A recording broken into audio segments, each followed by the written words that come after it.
최근에 어떤 분이 8명을 예약을 했어요. 네. 근데 저희는 테이블 수가 많이 없어서 거의 8, 90% 예약이거든요. 근데 이분이 조금 늦어서 왔어요. 늦어서 왔는데 4명이 더 온다는 거예요. 저희 예약이 가득 차서 4명까지는 어렵다. 네. 2명 정도는 더 받을 네. 수 있을 것 같다라고 하니까 취소를 하고 나가더라고요. 저는 이제 그 현장의 정보를 전달받고 그분한테 전화를 했죠. 좀 아니지 않냐. 우리는 지금 또 손해봐야 되는데. 네. 물론 손해를 제가 감수했어야 되는데 열받더라고요. 이제 전화 끊고 이제 다 찾아봤어요. 그래서 결국 알아낸 게 그분이 여기까지 들어가도 되나?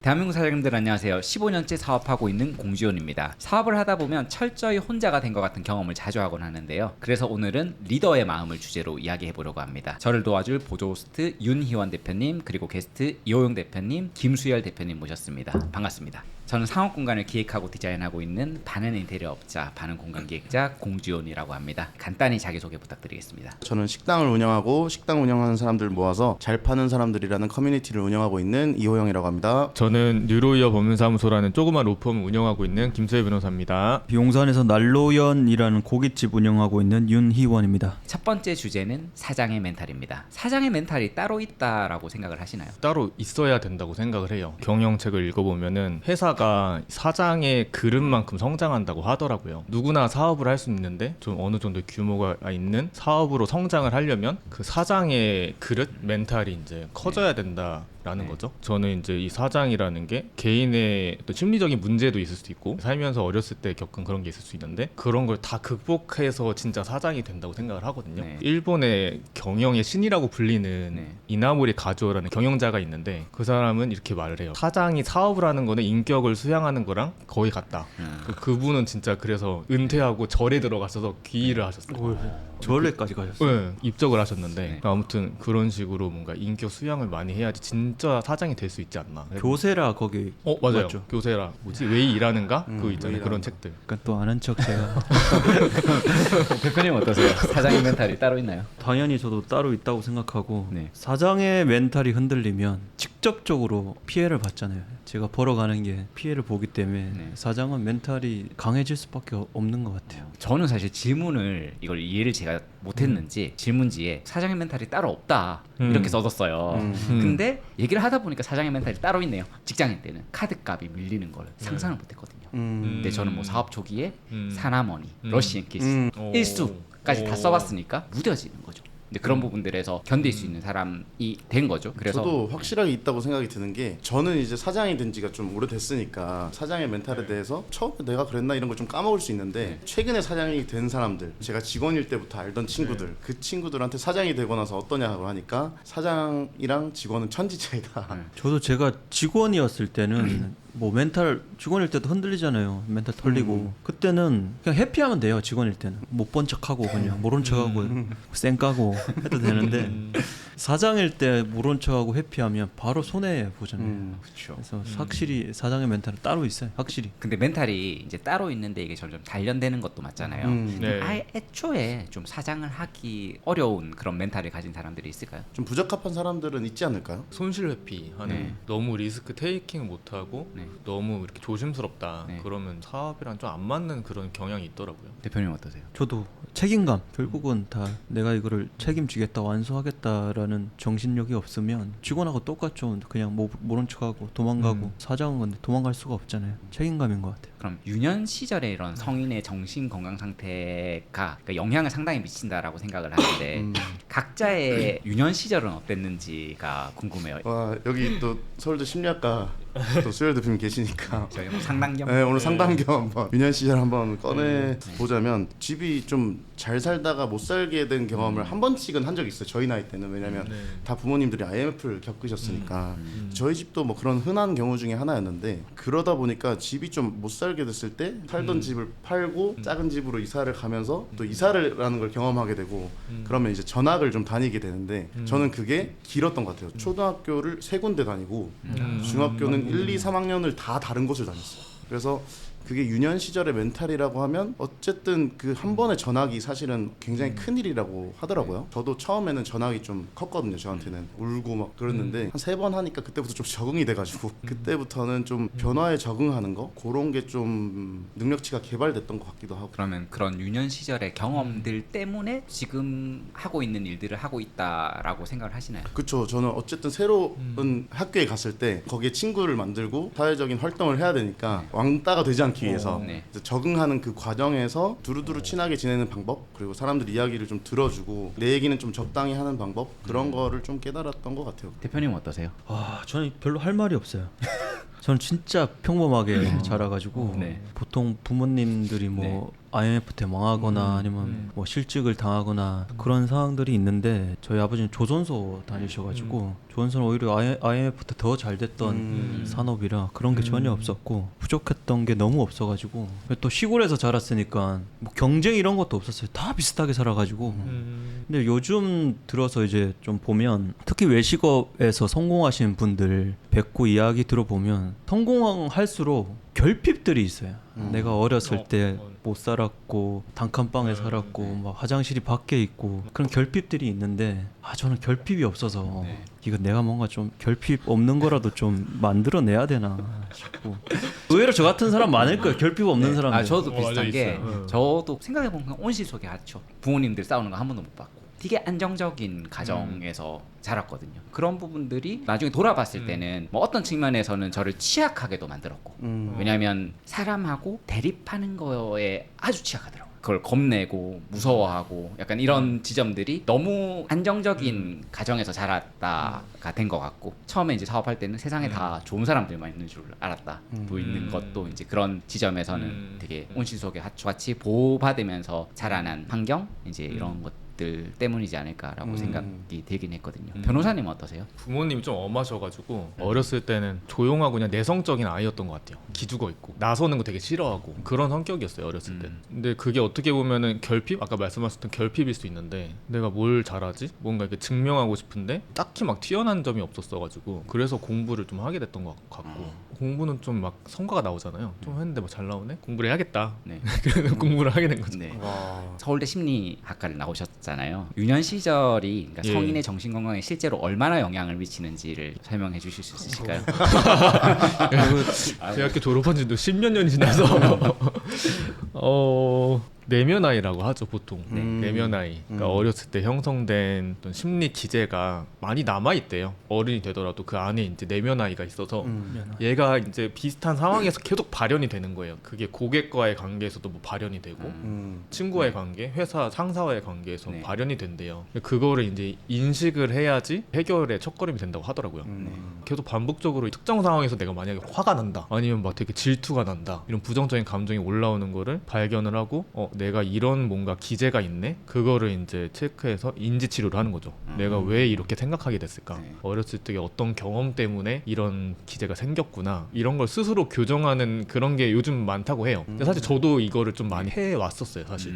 내면아이란 게 다 사실 있잖아요 사람들이. 저는 어떻게 보면 그 내면아이를 해결하려고 더 막 세상에 이제 인정을 받으려고 막 공부하고 명문대 가야지 막 이렇게 사회적인 성공 막 이런 거를 이제 쫓아왔다가 성인이 돼서 아주 나중에 알게 됐어요. 이거 진짜 내가 원하는 게 아닌 것 같다. 그거를 이제 알기 위해서 책도 읽고 자기를 들여다보는 거죠. 그런 게 좀 필요하고 도움이 되지 않나 싶습니다. 예. 그러면 좀 이거 네. 보시는 분들한테 추천해줄 만한 방법이 있어요? 뭐 내면아이 검사하는 거 그런 게 있나요? 제가 옛날에 많이 봤던 거는 그 토니 라빈스 책들 막 이런 거 읽으면 토니 좋거든요. 라빈스? 예, 앤서니 라빈스라고도 하는데 그런 책들도 많고. 저도 한번 꼭 읽어봐야겠습니다. 저도 읽어봐야겠어요. 아니 내면아이가 있는 분들 다 있잖아요. 내면아이가 네. 없어 보여서.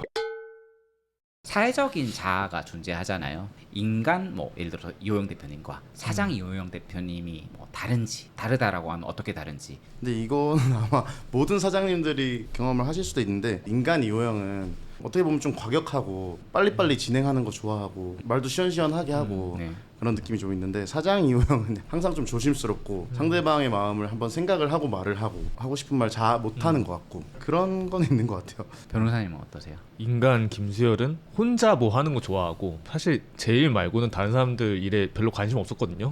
지금까지 살아오는데 근데 이제 사장 김수열이 되니까 나만 신경 쓰는 게 아니라 직원들이 생겼잖아요. 구성원들이 생겼어가지고 구성원들의 입장도 생각해야 되고 구성원들이 또 성장을 같이 해야 되니까 그런 것도 제가 막 신경 쓰게 되고 나만 성장하는 게 아니라 직원들도 성장해야 된다 이런 거를 강제로 생각하게 되는 것 같아요. 원래 그런 성격은 아니었는데 사장이 되다 보니까 신경 쓰게 되는. 대표님 어떠세요? 제가 ENFP거든요. MBTI가. F의 감성이 원래 많아요. 인간적으로는. 근데 일할 때 사장으로서 저는 F의 감성을 인위적으로 버리려고 해요. 객관적으로 이야기하고 직원들 뭐 잘못하는 거 있으면 터치하고 강하게 말할 때도 있고 본연의 모습은 그게 아닌데 어쩔 수 없이 일 때문이라도 좀 강하게 얘기하고 아닌 건 아니다라고 단호하게 얘기하는 그런 부분에서 인간 유니온과 사장 유니온 충돌이 되죠. 저는 반대로 충돌되는 것 같아요. 원래 T인데 너무 T로 가면 또 이제 그 반발이 일어나니까 네. 반대로 F의 그 공감 능력을 후천적으로 기르게 된 케이스인 것 같아요. 저는. 저 같은 경우에는 인간 황현규와 사장 공지원이겠죠.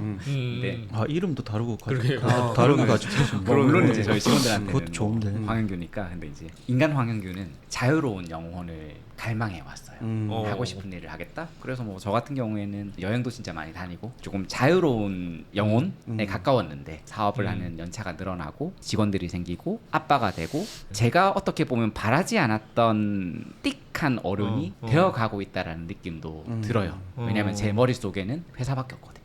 그리고 그 회사를 또 운영하는 건 당연히 이제 여러 책임감들이 존재하지만 가정이 있어 너무 포멀한 거죠. 그리고 실제로 저 같은 경우에는 혼자서 시간을 보내고 뭐 영화 보고 뭐 이런 아이의 성향을 가지고 있다라고 하면 사장일 때는 일을 많이 끌어내죠. 좋은 에너지를 주는 거가 저는 어쨌든 프로젝트성 비즈니스를 하기 때문에 클라이언트한테 더 득이 된다라고 생각을 해서 이제 그렇게 하고 있습니다. 근데 저랑 진짜 비슷하신 것 같아요. 네.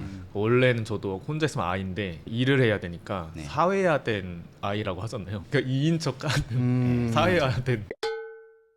가장 정신적으로 취약한 순간, 그러니까 불안한 순간은 언젠가요? 큰 돈이 필요할 때 제가 가진 능력보다 훨씬 큰 돈이 필요할 때 네. 제일 정신적으로 좀 힘들었지 않나. 사업은 어쨌든 돈의 문제니까. 대표님은 어떠세요? 저는 자주 언급했는데 뭐 일에 관한 거는 풀 수 있냐 풀 수 없냐의 문제인데 가족하고 가정과 관련된 일들이 제일 어려운 것 같아요.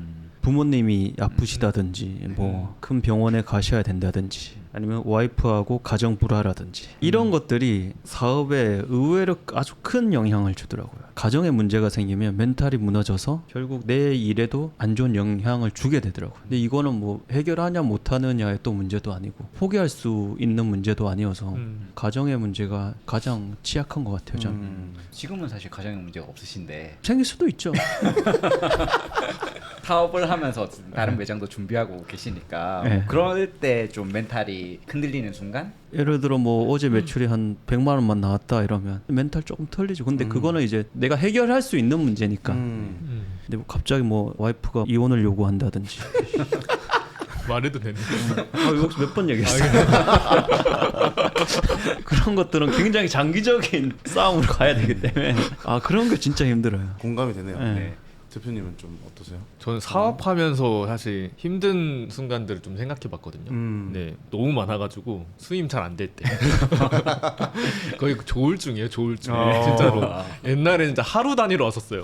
하루는 수임 잘 돼 뭐 몇 개 됐어요. 막 미쳐 날뛰어 막 하다가 됐다. 다음날 연락 자체가 없어요. 그러면은 막 다운되고 막 오르락 내리락. 이제 근데 그 주기가 지금은 좀 막 하루 단위는 안 되고 이제 좀 한 주 단위 좀 나아지긴 했는데 그런 것도 있고 막 오래 같이 했던 막 직원이 갑자기 막 퇴사한다고 할 때 그럴 때도 좀 멘탈 나가고 고객들 컴플레인 걸릴 때 제가 처리해야 되니까 그럴 때도 좀 문수현 대표님 글에 첫 직원의 대사를 예. 회사에 발표하면서 눈물 흘리셨다고. 아 맞아요. 첫 변호사님이셨는데 2, 3년 같이 했는데 그 저희 직원이 첫 퇴사였어요. 다 모여가지고 퇴사한다고 했는데 갑자기 그거에서 막 하면서 눈물이 나는 거예요. 어. 전 직원 있는데 네. 너무 쪽팔려가지고 안 들키려고 막. 저도 첫 직원이 퇴사한다라고 했을 때 네. 같이 울었어요. 아 진짜. 아 네. 진짜. 사장의 멘탈을 안 가지고 있었던 거죠. 저는 첫 직원 그만둔다고 했을 때 배신감이 막 화가 나던데 막 다르네요 역시. 네. 나중에는 근데 무뎌지더라고요. 아, 그 저도 이후로도 지금은 이제 계속 묻어졌어요. 네, 지금은 그냥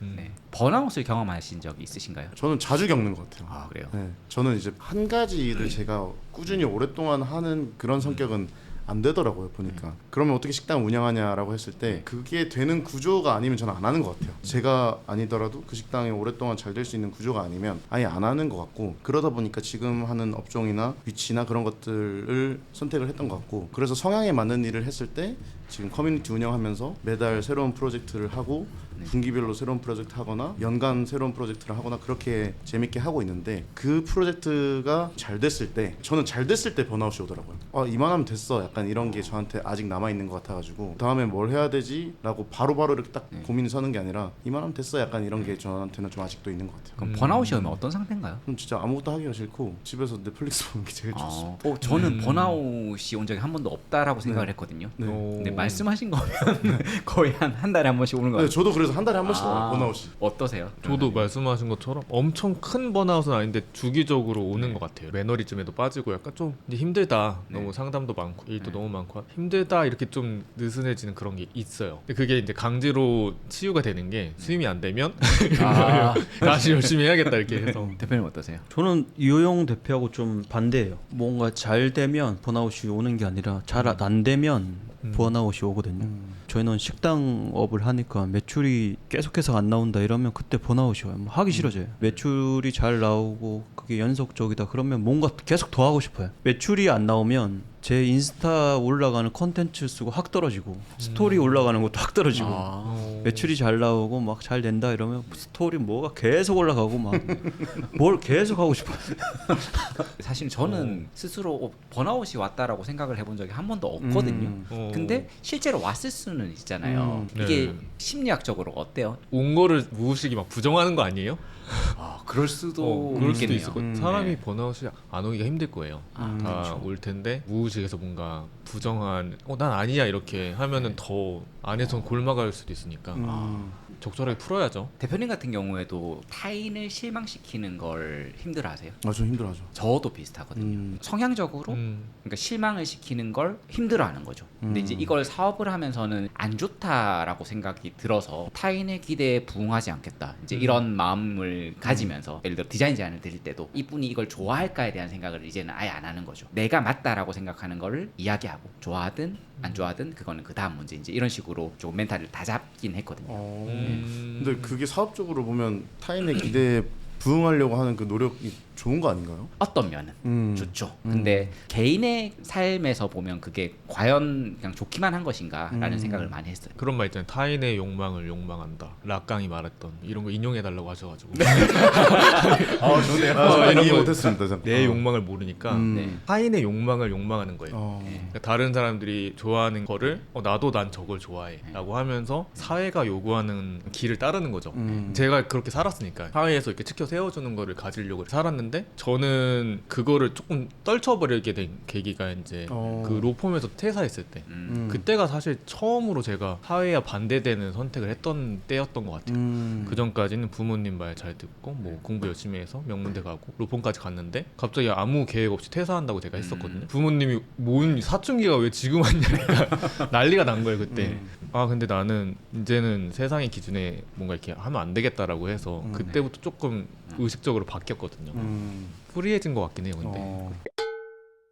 멘탈을 급격하게 무너뜨리는 뭐 일종의 발작 버튼 같은 게 있을까요? 악성 리뷰가 달린다거나. 장사 초기 때는 리뷰에 되게 예민하고 안 좋은 리뷰 올라왔다 그러면 다 찾아가지고 전화해가지고 막 설득해서 불쌍한 척 해가지고 좀 제발 내려달라 힘들게 산다 그렇게 다 찾아서 했어요. 다 없애버리려고. 지금은 그 리뷰에는 크게 영향 받는 것 같지는 않고 최근에 어떤 분이 8명을 예약을 했어요. 네. 근데 저희는 테이블 수가 많이 없어서 거의 80-90% 예약이거든요. 근데 이분이 조금 늦어서 왔어요. 늦어서 왔는데 4명이 더 온다는 거예요. 저희 예약이 가득 차서 4명까지는 어렵다. 네. 2명 정도는 더 받을 네. 수 있을 것 같다라고 하니까 취소를 하고 나가더라고요.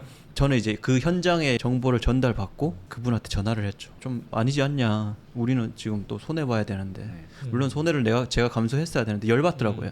이제 전화 끊고 이제 다 찾아봤어요. 그래서 결국 알아낸 게 그분이 이거 여기까지 들어가도 되나? 이태원 쪽에서 하시는 분이었어요. 네. 더 열받는. 이거 네. 아는 사람이 더 한다고. 네. 본인도 거의 예약 받을 거 아니에요. 이걸 어떻게 복수할까 거의 이틀을 고민했거든요. 전략까지 다 짜놨어요. 그걸 이제 와이프한테 얘기했더니 제발 그러지 마라. 욕을 또 엄청 얻어먹었죠. 네가 아직까지도 그러냐. 제가 옛날엔 진짜 부기형 같은 진짜 싸움꾼이었거든요. 그 본능이 남아 있는 거예요. 와이프 말 듣고 고민해 보니까 똥 밟았다 치고 넘어가자. 맞아요. 이런 거에서 저는 발작하는 것 같아요. 생각하면 안 되는데. 그러다가 이제 저를 찾아오는 거죠. 제가 사고 쳐가지고 기자들한테 이거 제보해서 타격을 줄까? 작전 다 짰어요. 네. 이 영상이 나가면 이제 바로 찾아가시겠네요. 지금은 다 품었어요. 괜찮아요. 괜찮아요. 품으신 거 사실 않은데. 대표님 어떠세요? 전 잘 없는 것 같긴 해요. 사실은 뭐 발작 버튼이 잘 없는 것 같고 굳이 얘기하자면 가족 그런 얘기 많이 하잖아요. 이제 가족이 너무 가깝다 보니까 나랑 같은 존재라고 인식을 해서 나를 대하듯이 대하는 그런 무의식이 있다고 하잖아요. 그래서 저도 가족들한테는 제3자한테 하는 것만큼 그 사회적 공감을 못 해주거나 저라고 생각을 하고 나라면 이렇게 할 것 같은데라는 그런 말을 많이 하게 되니까 대립하게 되는 경우 아니면 뭐 그 얘기를 충분히 들어주지 못하는 경우가 생기는데 그런 게 그나마 좀 감정에 좀 영향을 미치는. 가족분들한테는 다정하지 않죠. 네, 저는 막 그렇게 그런- 다정한 편은 제가 아닌 것 같아요. 방금 보다 왔는데 되게 다정하거든요. 네. 다른 사람들한테. 가족한테는 약간 다정하지는 않은 것 같더라고요. 근데 좀 약간 민망한 것도 있고. 근데 네. 조금 다 다른 면이 있지 않나요? 가족과 아, 맞아요. 그죠. 가족에서의 제 역할이 네. 또 맞아요. 있고 사회적인 역할이 있고 사장으로서 역할이 있고 또 네. 그런 거니까 가족들 앞에서는 막 얘기를 하고 싶은데도 막 못하는 약간 여기까지 왔다가도 그냥 말 안 하는 경우가 네. 많은 것 같아요. 근데 또 영화 같은 데서 슬픈 가족 영화 보면 막 눈물 나고 막 네. 그런 게 좀 맞아요. 스스로가 참 바뀌기 어려운 것 같아요. 네. 변호사님 어떠세요? 대표님 말씀하신 거 듣고 이제 생각나는데 고객분들 의뢰인분들이죠 저희는. 네. 근데 대다수는 좋으신 분들인데 가끔 진짜 좀 힘들게 하시는 분들이 있어요. 어떤 사건이 벌어져서 저희한테 왔을 거 아니에요. 근데 그 사건에 벌어진 양상이 있잖아요. 네. 뭐 싸웠다든지 스토킹을 했다든지 사기 혐의를 당해서 뭐 오시는 네. 분들도 있고. 네. 근데 그게 변호사의 관계에서 똑같이 재현이 돼요. 뭔가 사건 잘 안 풀린다. 갑자기 저희한테 막 폭언을 하시고 막 싸우고 막말을 하고 스토킹 당하신 또 변호님도 계시더라고요. 저는 막 사기도 당했어요. 사기 혐의로 와서 제가 변호해드렸는데 우리 수임료를 안 내. 이런 분들도 있고 네. 변호사한테 사기를 치는 사람이 있구나 저도. 네. 사실은 큰 감정적인 대립을 하는 사람들을 상대하는 일이잖아요. 그래서 네네. 고충이 있을 것 같다라는 질문을 하고 싶었는데 진짜 고충 많죠. 21년부터 해서 이제 거의 쉬지 않고 하루에 몇 개씩 상담을 네. 해왔으니까 네. 근데 그게 다 싸우는 얘기예요. 거의 다. 네. 다 이게 소송 분쟁이잖아요. 맞아요. 하루에 진짜. 몇 개 그 인생 스토리를 계속 듣는 건데 네. 누적이 되다 보니까 내 이제 정신까지 너무 힘든 거예요. 막 피로하고 네. 알고 싶지 않은 그런 세상의 그런 부정적인 것들 면들도 막 보게 되고 정신 건강에 좀 안 좋은 측면이 있어요. 약간 그 감정 쓰레기통 같은 그러니까 제가 그런 어느 거잖아요. 순간 이거 그냥 민원 상담이다. 민원 상담 같은 것도 있고 나한테 해소를 하는 건가? 네. 근데 아, 들어보면은 너무 근데 뭐 법적 조치를 그래서 원하시는 거예요? 네. 아니 그런 건 아닌데 그냥 저한테 막 풀어내는 네. 그런 것도 많아요. 그럼 변호사님은 변호사님 이야기는 누구한테 해요? 좀 와이프, 변호사한테. 와이프가 진짜요? 힘들죠. 너무 좋다. 같이 얘기할 수 있어서 너무 좋은 네, 것 듣기 싫어해요. 같아요. 너무 많이 얘기해서. 찡찡대지 말라고. 나도 힘들다. 근데 상담할 때뿐만이 아니라 어쨌든 예, 그 예. 결과가 나오잖아요. 그러니까 네, 필연적으로 이기고 그쵸. 지고 이런 싸움을 하는데 네. 그때의 감정은 어떠세요?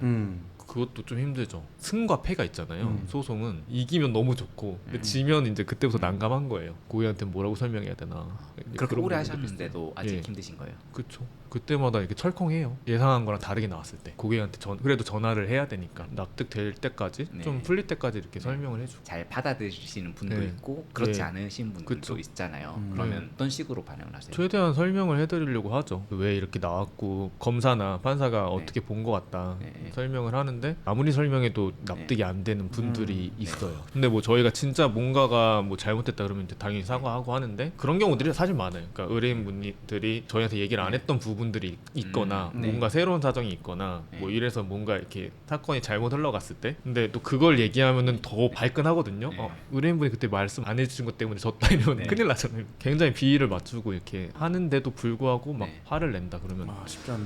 진짜 쉽지 않죠. 네. 이제 대표님들은 어떻게 보면 불특정 다수를 상대하는 이런 일을 하고 있잖아요. 음. 그래서 거기에 따른 고충은 있을까요? 뭐 항상 있겠지만 변호사님 이야기 들어보니까 우리는 행복한 직업이구나. 맞아요. 네, 변호사님한테 그러네. 가는 고객들은 네. 어쨌든 부정적인 거로 가는 거잖아요. 근데 식당에 오시는 분들은 아주 긍정적인 마음으로 오늘 맛있는 거 먹으러 가야지. 좋은 시간 보내러 가야지.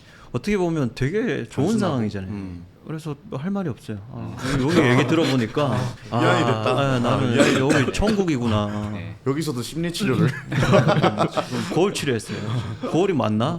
반대 거울 치료했어요.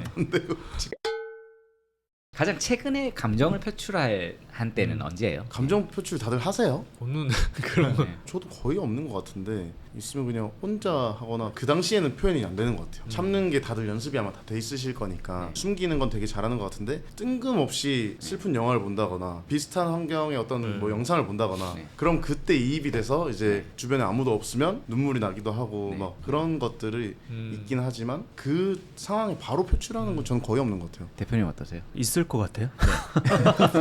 최근에 저도 직원들한테 화 잘 안 내거든요. 안 내려고 노력하거든요. 옛날에는 많이 냈는데 난로연이라는 식당 만들면서는 좀 화를 안 내려고 노력하는 편인데 최근에 화를 한번 냈어요. 며칠 전이에요. 요즘에 봄동 비빔밥 떴잖아요. 그래서 네. 봄동 육회 비빔밥을 만들었어요. 점심 때 이제 주문이 봄동 육회 비빔밥으로 한 열 몇 개 들어왔어요. 그날 좀 바빠가지고 잠깐 제가 투입돼서 일을 했는데 서빙을 하는데 분명히 봄동 육회 비빔밥인데 상추가 너무 많이 보이는 거예요. 봄동인데 고객한테 그걸 서빙하기 전에 다시 주방에 가서 이거 왜 이렇게 상추가 많냐라고 하니까 직원들이 지금 봄동이 부족해서 상추랑 섞어서 냈는데 상추가 좀 더 많다. 확 열받는 거예요. 그냥 아니 없으면 안 팔면 되지. 고객들이 봄동을 시켰는데 상추를 주면 너 같으면 안 열받겠냐.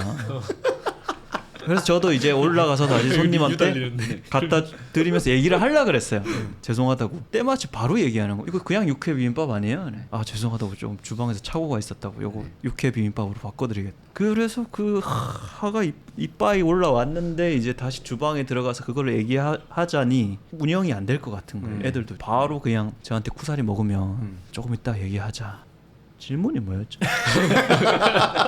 최근에 감정을 표출할 때가 그때 언제인가요? 감정을 라고 이제 말씀하셨는데 표출하셨네요. 네, 표출을 이제 그 이후에 끝나고 나서 비슷한 사건이 그 전에 또 있었어요. 이게 반복적인 건 뭔가 너희들 마인드에 지금 문제가 있다. 제가 주방에 항상 정품 경영하자고 하거든요. 주방에 재료 안 좋은 게 있으면 무조건 버려라. 폐기시키고 나한테 보고해라. 절대 좋지 않은 거 주지 마라. 왜냐하면 우리 가게는 소고기고 한우니까 단가가 있다. 뭐 1인당 5만 원, 10만 원씩 쓰는 집인데 너희가 반대로 손님이 돼서 생각해봐. 10만 원, 20만 원씩 주고 먹는데 안 좋은 거 받으면 얼마나 기분 나쁘냐. 항상 그거를 강조하는데도 불구하고 봄동에 상추를 넣었다? 이건 정말 열받는 거예요. 화를 냈죠 그때는. 더 화가 나는 포인트가 뭐였냐면 그때 직원이 3명이었거든요.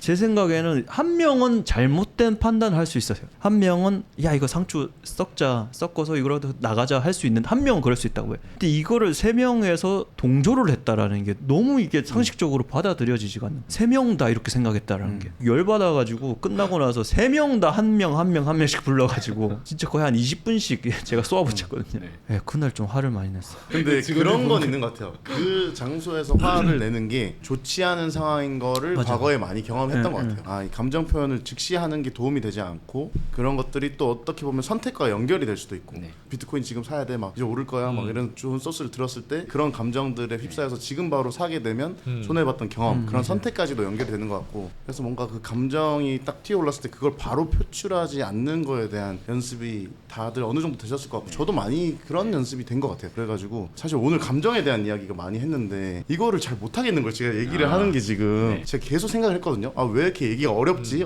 했던 게 표현을 안 하는 거에 대해서 이미 너무 익숙해져 버린 것 같아요. 사장이 그런 건가? 저 같은 경우에는 원래 기본적으로 조금 높낮이가 없는 편이고 밖에서 봤을 때 특히나 이제 직원들은 완전 T라고 생각을 해요. 그래서 예전에 회식 자리에서 저는 그냥 찔러도 피가 한 방울도 안 나올 것 같아요. 그러니까 이제 그 정도로 감정에 대한 표현이 없는 거죠. 근데 이사님한테만 그 감정이 다 폭발해요. 그래서 이사님한테는 제가 계속 화가 나 있어요. 이 가장이 그랬니, 뭐 팀장이 그랬니, 이 대리가 그랬니 다 표출하는 거예요. 근데 이제 이사님은 사실은 그걸 받아주는 성격이기도 하고. 아, 너무 좋다. 예, 근데 이제 유일한 것 같아요. 제 감정이 그대로 표출되는. 근데 이사님은 아마 힘들 거예요. 그리고 그치, 이사님도 실수를 하잖아요. 다른 직원들은 그냥 거의 대부분 반응, 뭐 괜찮아, 괜찮아. 이거 뭐 그 일어난 거니까, 괜찮아. 딱 이렇게 돼요. 근데 이사님은 입술 떨려 막 떨려. 막 진짜로 그러고 나서 한 시간 있다 너무 미안해요. 전화해서 또 사과해요. 너무 편한 사이인 거예요. 유일하게 예전에도 그냥 제 고민을 이야기했던 친구가 이사님이었는데 일을 같이 하다 보니까 감정을 표출하는 사람이 된 거예요. 그래서 거기에 대한 부채의식은 사실은 가지고 있어요. 와. 예, 근데 멈추지 못할 것 같아요. 근데 이거를 생각하고 계시다는 것만으로도 이미 뭐 훌륭한 자각하고 계신 것 같고 어떻게 보면 이사님이 진짜 대표님한테 중요한 존재인 것 같아요. 네. 저는 이제 그런 존재가 없거든요. 감정을 다 표출하고 그렇게 할 사람이 저는 한 명도 없어요. 와이프도? 와이프한테도 다는 못하죠. 표출하지 하면 안 되지 않나요? 와이프한테. 오히려. 왜냐면 또 불안해할 수 있으니까. 맞아요. 저는 그래서 아예 없는 것 같아요. 연차가 쌓일수록 마음가짐이 달라지나요? 저 같은 경우에는 뭐 창업 당연히 초기에는 남 탓을 많이 했던 것 같아요. 뭐가 안 되면 내가 가르쳤는데 니 왜 이렇게 못했냐, 직원 탓, 손님 탓도 했던 것 같아요. 왜 이렇게 나오냐고 했을 때 뭐 우리는 원래 이렇게 한다, 손님 탓도 했던 것 같고. 근데 시간이 지날수록 다 제 탓으로 바꿔가는 그런 과정이었던 것 같아요. 직원이 못했으면 당연히 제가 잘못 가르치는 부분이 있는 거고, 손님이 만족 못했으면 제가 잘못한 부분이 있다고 생각하니까 조금 더 사업이 잘 되는, 당연히 그것도 결과적으로 손해를 감수하기 위해서 제 탓으로 돌려왔던 것 같아요. 저는 좀 그런 느낌이 있습니다. 변호사님 어떠세요? 아까 처음에 얘기했던 것처럼 인간 김수열에서 이제 창업을 하면서 시간이 지나갈수록 사장 김수열로 이렇게 진화하는 것 같아요. 그러니까 처음에는 제 일 이것만 신경 썼다면은 점차 시간이 지나면서 사장이 더 되면서 다양한 관점에서 이렇게 볼 수 있는 것 같거든요. 직원들의 입장에서는 어떻게 생각할지, 고객의 눈에서는 어떻게 생각할지 이런 다양한 시각을 좀 알게 되면서 그런 거 있잖아요. 산 위에서 좀 조망하는 그런 느낌이 점차 되고 있는 것 같아요. 아직 과정 중이긴 한데 그런 뭔가 경험치가 쌓이는 게 아닌가. 대표님 어떠세요? 처음 장사할 때는 되게 예민하고 좀 날카로운 게 많았는데 요즘에는 좀 그러려니 하고 그냥 뭐 받아들이고 논리적이지도 않고 상식적이지도 않은 일들이 많이 벌어지잖아요. 특히나 이 식당업이라는 게 불특정 다수가 오시는 거니까 비상식적인 일들이 벌어지는데 그럼에도 불구하고 계속 치이다 보니까 이제 굳이 내가 논리적으로 받아치는 게 나한테 도움이 안 되는구나. 아까 이태원의 그 계속 삐처리를 해야 돼요. 그런 일처럼 이게 상식으로만 돌아가는 사회가 아니다 이거는. 그래서 그냥 넘어가는 거. 그러려니 하는 게 제 몸과 그 정신 건강에 도움이 되는 것 같아요. 저는 결국 그거 같아요. 그러니까 예전에는 그냥 상황을 좀 많이 탓했어요. 이러이러한 상황에서는 어쩔 수 없지. 그러니까 직원들한테도 그러면서 이제 용인이 되는 지점들이 있었고 저희 회사의 결과물에 대해서도 용인이 되는 지점이 있었고 저의 실수에 대해서도 이제 그러면서 용인이 되는 지점이 있었는데 지금은 딱 그냥 실력 부족 그걸로 다 귀결되더라고요. 이제 마지막 질문. 다루기 어려운 감정을 대처하는 자신만의 방법이 있거나 아니면 멘탈을 관리하는 법이 있을까요? 저는 어떻게 하냐면 최악의 상황을 한번 생각해보는 것 같아요. 이 일이 틀어졌을 때 그래도 남는 건 뭔지 그런 것들을 생각해보면 무서운 게 좀 없어지긴 하더라고요. 뭐 예를 들어서 뭐 지금 가지고 있는 거 다 망하면 어떡하지? 했을 때 뭐 요즘에 식당 사람 못 구해서 난린데 어디 들어가서 뭐 12시간 일하면 월급 300원 받겠지 그냥 그런 생각. 그러면 300 받으면 뭐 할 수 있지? 다시 이렇게 가야지. 그걸 한 번만 딱 세팅해 놓는 것 같아요. 그걸 계속 생각하면 부정의 감정에 휩싸이는 것 같고 근데 어떻게 보면 저는 그거를 최저점을 딱 설정을 해놓고 그 저점을 계속 높여가는 것 같거든요. 그래서 이게 조금 어느 정도 높아지니까 불안감 같은 것도 많이 사라지고 그런 부분이 있는 것 같습니다. 변호사님 어떠세요? 저는 이제 실질적으로 주말에 좋은 거 보러 가요. 좋은 공간 막 이런 것도 가고 산에 가거나 적어도 공원이라도 가서 네. 이렇게 풀 보고 이러면 좋더라고요 정신적으로. 그리고 이제 일요일에는 제가 유일하게 상담 안 하는 날이 일요일에는 꺼놓거든요. 네. 일요일에는 책을 읽는데 종교는 없는데 인생에 대한 책 막 이런 거 있잖아요. 네. 막 경전이나 성경이나 반야심경 이런 거 많이 네. 읽어요. 계속 보면은 제가 지금 갖고 있던 고민이나 막 이런 네. 것들이 진짜 하찮은 거구나. 그런 걸 다시 한번 마음을 좀 정화시키는 거죠. 그런 게 도움이 되더라고요. 비슷한 결의 해답을 가지고 말씀하신 것 같아가지고 저도 종교는 어떻게 보면 모태신앙 천주교인데 법륜 스님의 영상과 그렇죠. 증문증설. 엄청 많이 봤어요. 예, 그래서 이제 그런 것들이 그냥 네. 사업을 하면서는 정말 기감이 됐다가 있는 것 같습니다. 저 같은 경우에. 너무 좋죠. 대표님 어떠세요? 요즘은 그냥 포기하는 것 같아요. 컨트롤할 수 있는 건 최선을 다하겠지만 컨트롤할 수 없는 일 때문에 막 스트레스 받고 화가 나고 그런 것들은 너무 그거를 다시 메꾸려고 안 하고 그냥 포기하자. 져버리고 내가 할 수 있는 거 더 하자. 생각해서 지워버리는 거. 저도 되게 공감이 되는 것 같아요. 공감되네요. 일단은 할 수 있는 거랑 할 수 없는 거 구분하는 네, 것 네. 자체만으로도 그쵸. 이 스트레스 반이 날아가니까 맞아요. 그건 너무 좋은 것 같아요. 사업을 하시는 많은 분들이 보실 텐데 약간 이거는 자신 있게 말할 수 있는 게 정리해야 한다 인 것 같아요. 정리를 일단 해놓고 말씀하신 거랑 비슷한 거죠. 할 수 있는 거, 못하는 거, 그럼 포기할 거, 뭐 이런 것들 잘 정리하는 게 우선인 것 같고 그 다음에 생각에 매몰되지 않아야 된다라고 생각을 하거든요. 일단은 정리해놓고 뭐 생각에 매몰되지 않으려고 하는 편. 주의 환기네 어떻게 보면. 아 그렇죠. 네. 그 주의를 다른 데로 네. 환기시키는. 어차피 그냥 생각이 온 우주여서 어떻게 생각의 방향을 바꾸느냐 그리고 어떤 생각을 하느냐 이제 이런 것들이 사실 정말로 그 본인의 괴로움과 관련이 있잖아요. 그래서 그렇게 맞는 것 같습니다. 멘탈 관리를 하는 것 같습니다. 그러면 1부의 질문은 다 드렸고 1부는 여기까지 하는 걸로 하겠습니다. 네, 고생하셨습니다. 고생하셨습니다. 고맙습니다.